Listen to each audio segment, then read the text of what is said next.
që nuk ka asnjë lloj fuqie në dorë për të vepruar, është shkokull e këtij regjimi siç e kam përcaktuar unë, më thënë. Po unë besoj që kjo situatë nuk është e rastësishme, nuk është episodike, pra nuk është një ngjarje kalimtare. Kjo ka ardhur në kuadrin e disa zhvillimeve e ngjarjeve të tjera kriminale që kanë ndodhur në vend. Por gjithnjë në mes të këtyre, pra në këtyre fenomeneve, shikohet roli dhe fuqia e shtetit. Po normal që ai do të marrë kallashin atë, ku shikon që ka punojësin e policisë brenda atij që i jep informacion, e paguan, ka listë pagesa.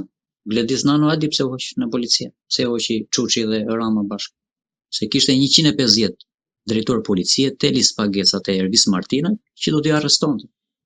Dhe këta i ke akoma aty. Ikun, hoqën Gledis Nano, ata vazhdojnë aty.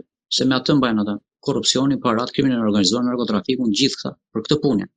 Pra, ish vetëm dhe këta 150 nuk i thot Artan Manushaqja, profesori, as Gledis Nano nuk i thot në dëshira vet, i thot shërbimi informativ shqiptar.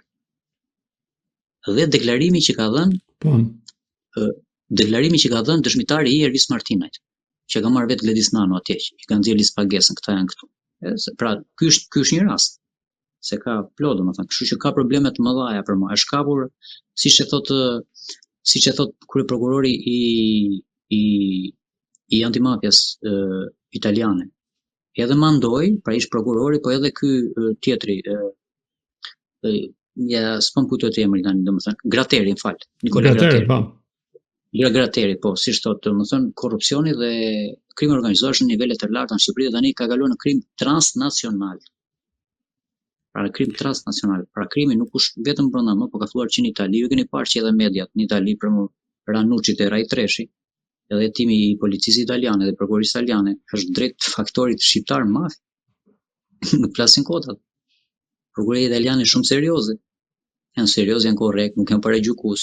Janë prokurorit, po themi, kanë gabime patjetër, sigurisht, po janë në prokurorit më të sakta, që ta qepin kostumin në mënyrë perfekte, nuk i vazhdojnë kot ato hetimet ata 4-5 dhe kur dalin deklarata apo hipoteza, ata e kanë të qartë skemën dhe atë puzzle se çfarë ndodh. Po në këtë rast policia shqiptare çfarë bën, apo vetëm mbledh gjoja dhe gjen makina të djegura ashtu siç ishte kjo autorëve të sotëm që dyshohet se është djegur në fshatin Halil të Fushkrujës ku janë gjetur 3 Kalashnikov në makinë. Ja, unë nuk e kisha marrë këtë informacionin tani. Ju më thatë që janë gjetur 3 Kalashnikov, domethënë që ka përcaktuar që paga shumë. Unë thjesht kam thënë me të paktën sipas raportimeve të fundit, sepse ngjarja është në zhvillim e sipër. Sakt, po, domethënë unë nuk e kam ditur që mund të ishin armë kallash ata, po duke parë situatën, pra duke parë quajtje mënyrën hapjen këtë sulmi që kanë bërë drejt asaj makinës blinduar, vetëm kallashi ka fuqi të madhe që të mund të çajë disa kategori të këtyre makinave të blinduara. Rasti konkret i policisë.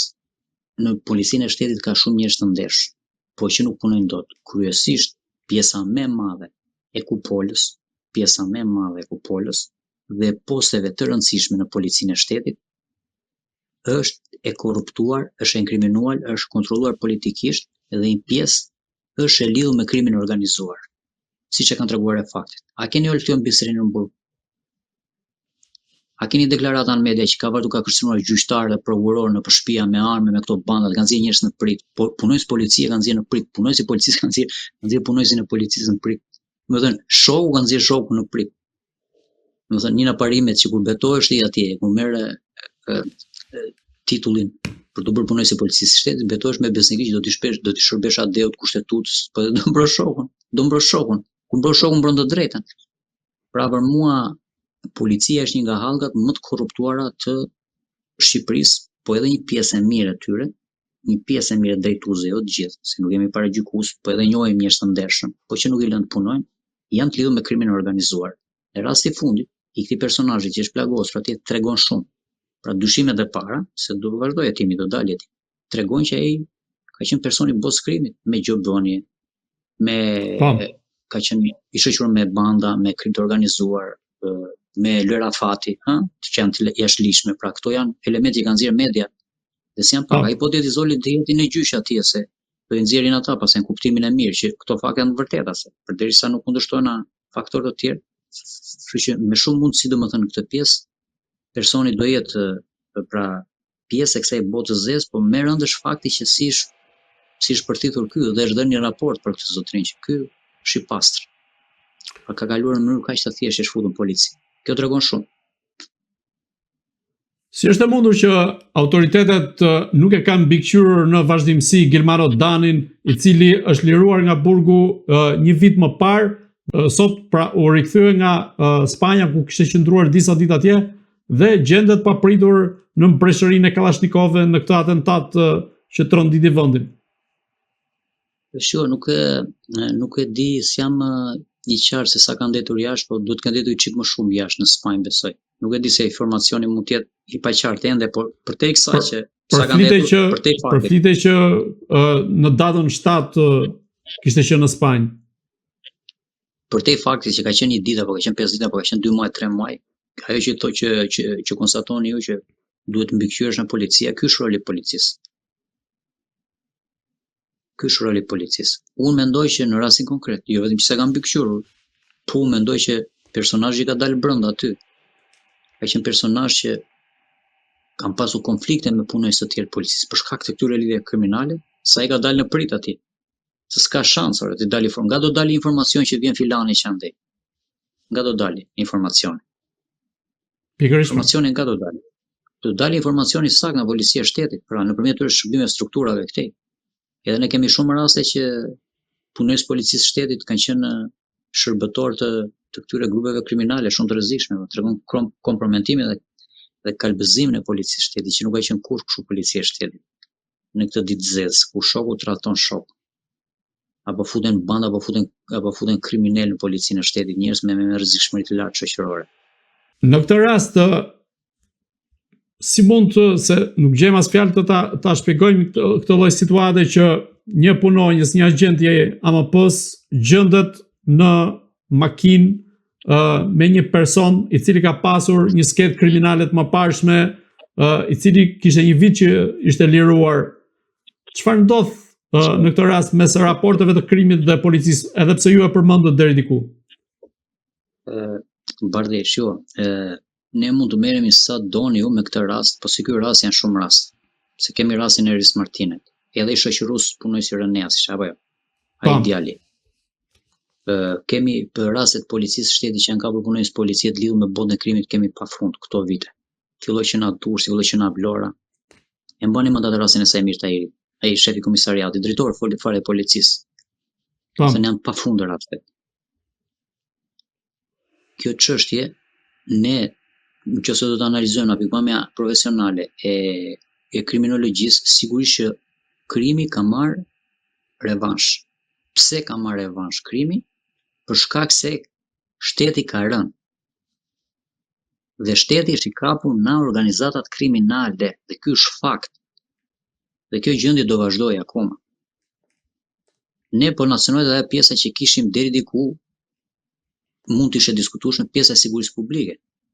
Tani po vriten njerëzit në rrugë, po vriten sheshe publike, po vriten zona të rëndësisë veçantë, po vriten zona sigurisë së lartë. Pra ky është element që po cënohet prej vitesh tashmë. Kjo ndërrohet i ministri, sa ministra të bënsh ke ndëruar? Ke ndëruar sa duash ministra të bënsh. Krimi sa ka ardhur dhe ka evoluar, pra edhe si metodë, po edhe si sasi, po ta shohësh, po edhe rasti konkret që tregon që në një vend sigurisë lartë në aeroport u shkruaj një krim në mes të ditësh në një ambient që shqyr Zotit nuk është vrarë se është dëmtuar në një person tjetër. Kjo për mua lidhet me çështjen e pushtetit.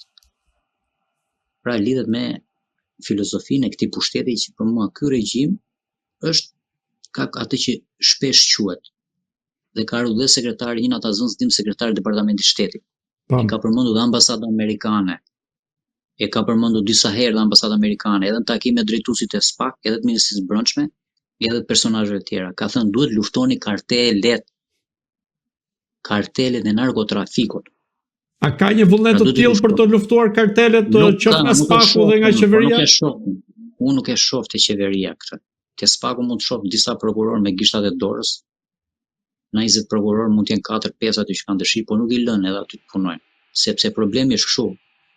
Shiko, edhe ne të duam të spaku, edhe me dinatin ton që kemi, që për shembull, përse ka qenë një ansh me opozitën e tjera për këtë rast.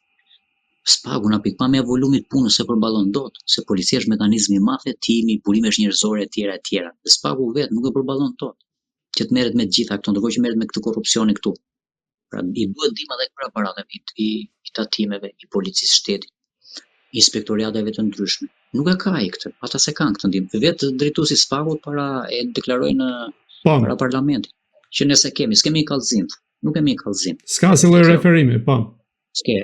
Ata vetë nuk e fillojnë kryesisht, për shembull, nuk fillojnë referime kryesisht vetë, s'kan guximin edhe vetë fillojnë kryesisht, se prokuroria fillon edhe kryesisht hetimin ndaj policisë. Se nuk e bëjnë gjë të tillë. Po se bën tani çfarë them unë, pse bën ja, kjo pyetje është pse bëjnë, se bën s'kan kuraj, s'duan ta bëjnë për mua.